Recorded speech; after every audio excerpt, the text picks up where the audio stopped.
High Proof Low IQ. We're going to do a little show on some Russell Reserve private barrels. Stay tuned.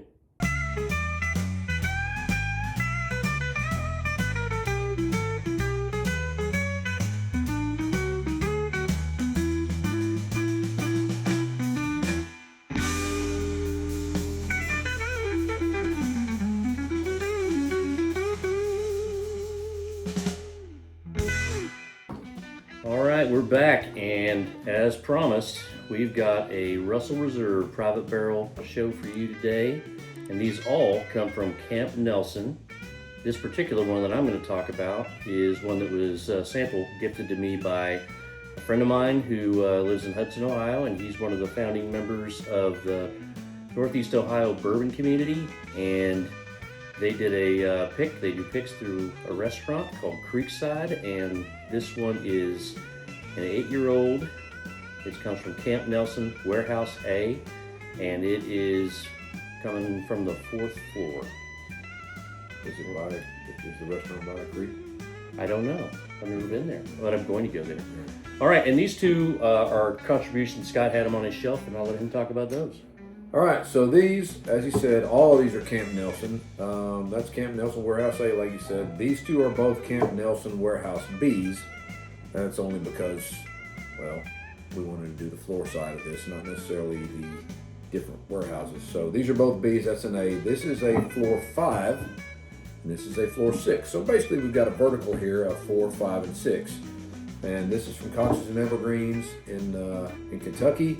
They've got a location in Bardstown and a location in Louisville, and they pick barrels and then share them with the different stores. And this one came from the visitor center at Wild Turkey, and I got this several years back. I've been nursing it, but I particularly I really like this one. I like both of these. I probably right now like this one better than this one. And we'll find out. Maybe this one beats both of those. I don't know. Nobody knows. But they're all same proof, 110 proof. So other than the floor differences and the warehouse differences, same place. And we've never walked the grounds up there to see how far apart the warehouses are. But you got to figure A and B are pretty close together. I would think so. It will be interesting to see how these taste against each other. So they're on the same campus. Yeah, anyway. Same campus, same general location, and but I'm psyched. I'm pumped. Right.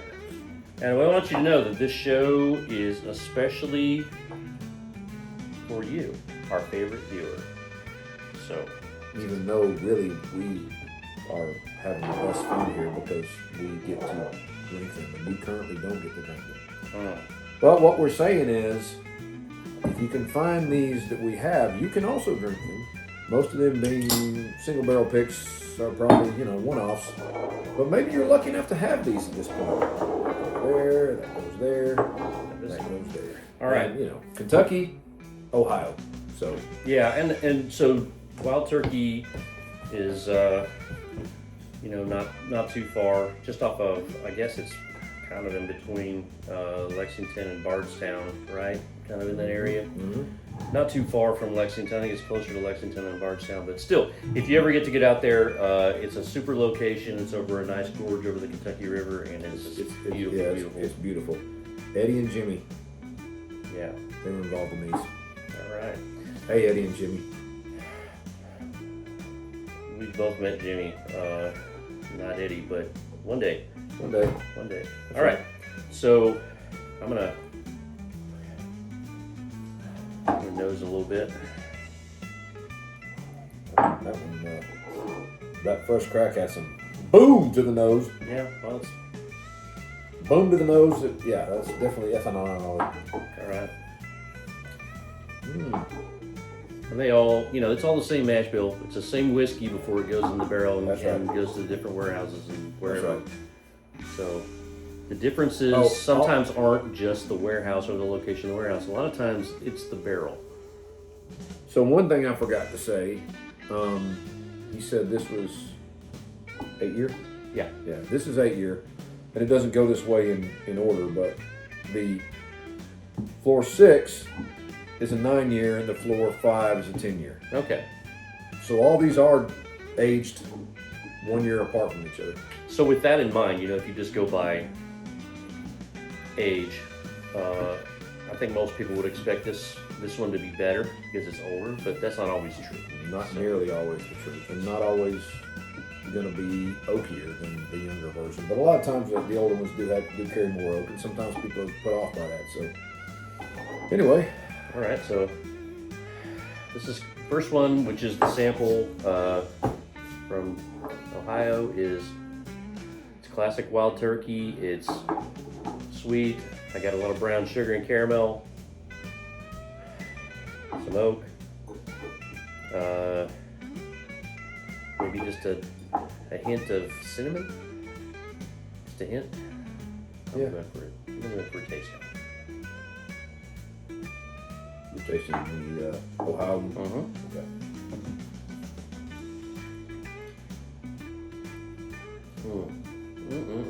That's good. That reminds me of apple pie crust. Really good. Reminds me of Russell's Reserve. I mean, I know I'm joking, but that has the good Russell's Reserve profile to it. It's like you can taste that, and if you know Russell's Reserve, you're going to be like, that gum, that's Russell's Reserve. So Yeah, we didn't mention this before, but they're all 110 proof, 110. And that is pretty typical wild turkey stuff. They do have some products where they put out that are higher proof than that, but typically you're going to have 101 and 110, and those are the proofs they use a lot. Yep. So anyway, I like that a lot. It's very drinkable. There's virtually no burn on it.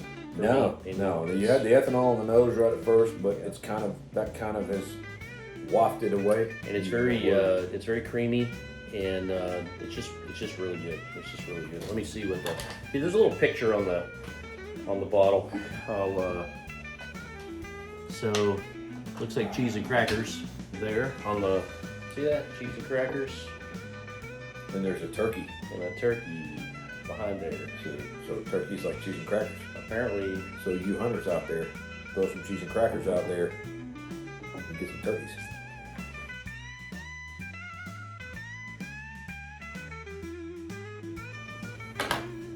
Stop it. Get some help. I Prove have me had, wrong. Yeah. Well, I'm gonna try it, I guess. You Maybe try it. it's illegal to bait in Tennessee, so I have to. Yeah, but you know what? They say put breadcrumbs so you can find your way back. Just throw some cheese and crackers down while you're walking out. Yeah. I think maybe that'll work. Okay, I'm gonna shut up now. I'm sure not gonna work. Okay, so I'm gonna go with the second one also, Yep. Shut up quick. and I think the noses to me are almost identical. They're very similar. I would agree with that. Maybe the second one is just a teeny bit fruitier, maybe. Yeah, I'd say you're probably right on that. Once again, not once again because I haven't said it in this episode, but my senses are currently dulled slightly because it's allergy season down here in the southeast, and I got hammered yesterday on the golf course. Yeah, boy. Okay, so these don't taste the same. I think the second one is sweeter. It's a little sweeter. Yeah, there's a little more candiness to it. Yeah, and I don't know if that has anything to do with it might have something to do with the age. It might have something to do with just a different barrel. It could be the wood, could be the floor, could be the amount of heat and the amount of heat and cold you got to there's it. so many In things. and out of the barrel. Could be In and out of wood. a lot of times if they're closer to the center, like they're closer to the wall of the exterior wall of the warehouse, sometimes they'll get a lot more temperature fluctuation, and so sometimes that's a factor, and the wood in the barrel sometimes is a factor. The char on these things should all be the same, and the cooperage, the maker of the barrel, the coopers, are probably all the same, and so it's probably not the barrel, although different trees have different grain structures, and so you just never know from one oak tree to the next what you're going to get until you take it out of the barrel. And this one is the one that's 10 years old? That's right. Yeah. Yeah. The 4 or 5. All right. I wish it was 4, 5, and 6, 8, 9, 10, but it's not. Yeah, that'd be nice. It'd be easier for us to keep track of. Right, exactly. All right, that third glass, after the other two, I'm not getting much on the nose at all. I'm getting similar, but less. How about that? Similar notes, but not as pronounced. Prominent. Yeah.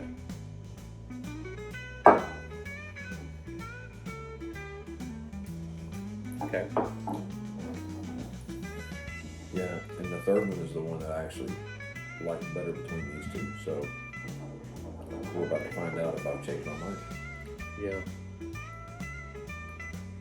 And that's, he won't really, it's not changing his mind. It's just that maybe today he's just more in the mood for something else, maybe, and that happens. Or sometimes your palate changes and you're not aware of it until you go back to something many months later. So what do you think? Many moons. Many moons. William Knife Man. Oh.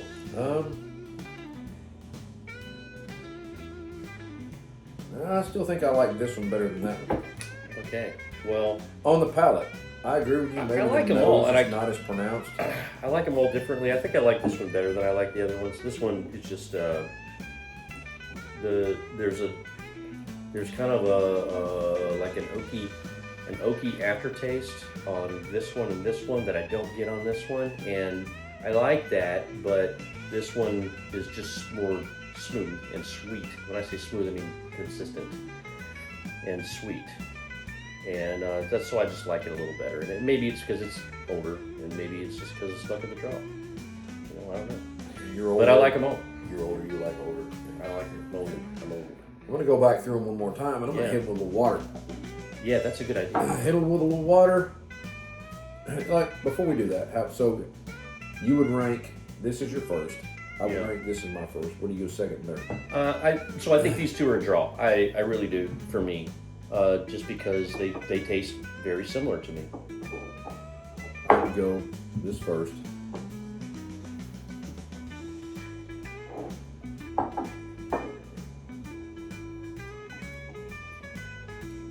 Without trying that one again, I think I'd go this one second. Okay. I think I'd go 1, 2, 3.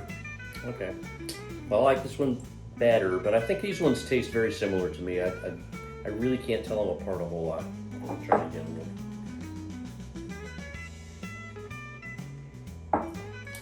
Yeah, they taste very similar. They're good. They're really good. That's the thing about it. They all taste similar. It's a very finite, minuscule difference between them. Being that these are all the same mash bill, they're all the same proof. They're only a year apart, 2 years apart from this youngest one to the oldest one. All the same campus. Only one rickhouse difference. It's one of those things where I'd like to get lucky and get one that's like, wow, that's so crazy different than anything else. There's wild cards in these rickhouses that people find. Yeah. They'll pull one out and like, whoa, that's amazing, and it's not like anything they've had before. In this case, that's not the case. It's all three of these are very similar, so it's minuscule on how the differences are going to be. Now, Russell Reserve, of course, they have their special editions, the different, they got the Russell Reserve 13 and the Russell Reserve 15, which are, in my opinion, most of the time, almost all the time, going to be far superior to these single barrel picks. Although occasionally you'll get one that's just super. And I had one from Total Wine and More in Knoxville. I didn't own it, but I tried it. Somebody had it, and I tried it, and it was really, really good. And I would think it's on par with a Russell Reserve 13 Batch 1, which is the only one I've tried of the Russell Reserve 13s. And the 15, I tried the Batch 1 and the 15 also, which is super good. I wish I would have had a chance to buy one for a reasonable price, and I turned it down because it was more than I wanted to spend that day. And I really regret that, but my wife doesn't regret that. does not. She does not regret that. Okay, She doesn't at all. I'm gonna go in for the watered ones. I'm gonna swirl them now. Okay. Wow.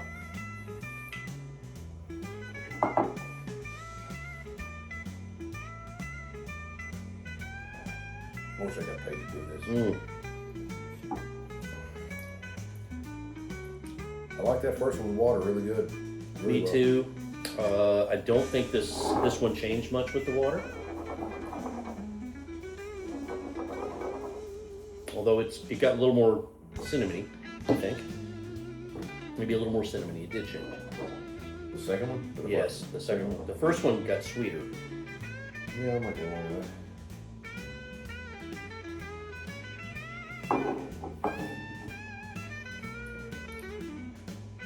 As did this one.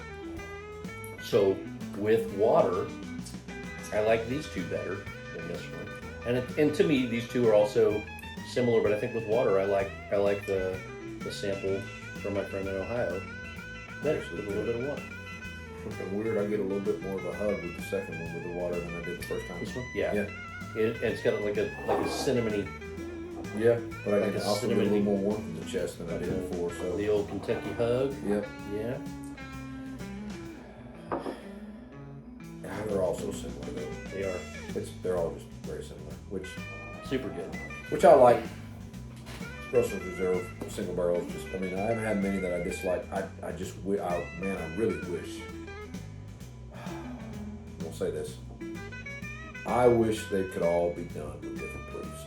Like I understand the 110 across the board, but I think it would be so much more independent and just cool to do them all with different proofs. If we could just do any of these, make one. Hey, this is 114. This is 108. That one's 117. Yeah, I don't know what proof they come out of the barrel at. A lot of times they'll go in and they have to go in at 125 or less.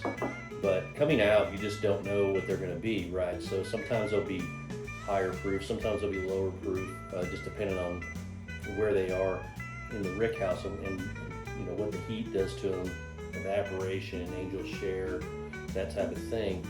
But it would be very interesting to know. I don't know what the proof is they put the whiskey in the barrel is at. I know it's under 125, but I don't know anything else about it. And then I don't know. I mean, obviously it's higher than 110 because they're proofing it down. I'm a big proof guy. Like, to me, even though most proofs don't drink exactly what they are, I like different proofs on single barrels, especially if they're from the same distillery. I like being able, because it makes a difference to me if something is a little less tampered with. And I don't mean that in a bad way, but you know what I mean by that. It's closer to it's closer to the barrel, if not the barrel proof when it comes out. I've always said I would rather have something at barrel proof every time so that I can do with it what I want to do with it. I agree. If you think it's a little too proofy, you can always add water or put a rock in there to when you put a rock in there, of course it dilutes it down, but as the rock melts, it dilutes it a little more and a little more and a little more, and it cools the liquid down too, so it changes the way your body perceives the flavor, your taste buds. Okay. All right. Bottom line is, at the end of the day, it's very, very close. Yeah. I still think my original thought, which was this one, I think this two and this three, I'm still going to go with that. Even with the water, it did change them all. But I don't think it changed them enough for me to say, all right, that flip-flop one or the other. And they're all just really good. I'm a big fan. You can't see it behind me, but I've probably got, so these two are mine, and I've got 5 more of those. So I've got a total of 7 of these single barrel picks from different places. I've got one from Dallas. Or it's not from Dallas, but it's picked from a group in Dallas. So, I mean, I love these things. It does, I will say this, it seems a little bit like maybe the barrels are becoming a little bit younger. Yeah. It seems like a lot of the barrels now are right at about 8 years. So which I'm not crazy about that idea. It doesn't mean they're going to be bad, but I wish they would keep them around 9 or 10 years. But anyway, they're all good. Not complaining. Love them all. Going to enjoy drinking them all. You should, if you find a single barrel of Russell's Reserve, run out there, grab it. If you can sample it beforehand, that's great. Yeah, always, if you can, always try before you buy, no matter what it is. Obviously, you can't do that most of the time, but if you get the chance to, man, do it. Because sometimes you could avoid buying something that you'll be disappointed in, and sometimes you will try something that you weren't going to buy, and you'll decide to get it, and you would have missed out if you never got to try it. I will say this. Thank you, Ohio people. Pat, Shout out to Pat. Yep. What's the name of their bourbon society again? Northeast Ohio Bourbon Community. Northeast Ohio Bourbon Community. Thank you so much for giving this to Gordon and letting us try it. We're all about sharing the stuff and trying the stuff, and hopefully if we're up there, Gordon's up there a lot more than I am, although I do have in-laws up there, so maybe I'll get up there at some point. But thanks a lot for that, and if we get up there, we'll bring some stuff up there for you guys to try. But it's all about sharing the stuff and enjoying each other's companies, and bringing bottles and saying, hey, try this if you haven't tried this. So shout out to y'all. Good job. Appreciate it. All right, thanks a lot. And I guess that's going to wrap it up for us. So until next time, please like and subscribe and hit that notification bell. And go see the guys in Ohio. Go see the Northeast Ohio Bourbon Community. I'll put a link down below. And That's right. Cheers. Cheers, guys. Drink up. Drink up.